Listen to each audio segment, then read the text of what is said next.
arkadaşlar. Bugünkü 2026 yılın 13 aprel günü biz Manalı Kayraçaylı'na Oytula koçasına gelip o yerde elli başarılı ona bolsalar paramıza tırnak. Spot isteyiciler, telefonlar isteyiciler. Hava gözlerimiz Kayraçaylı Oytula koçasında çadır atışlar. Hava gözlerimiz kısmetinde.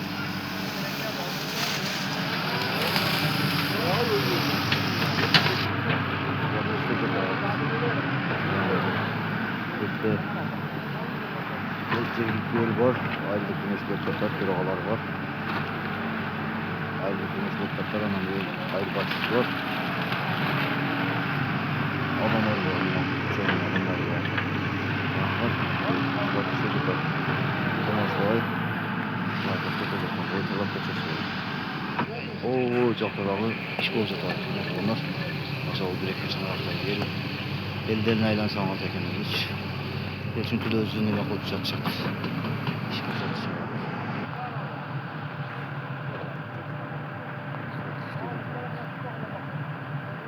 Bazı hizmetine zaman katılmasını tutmamaktan sorumlusu falan.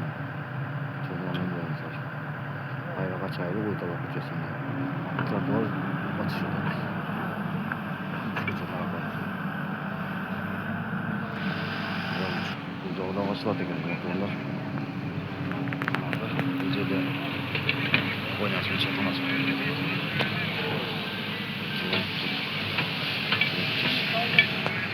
Sonra hizmetine camı katılmasını tutmamaktan sorumlusu.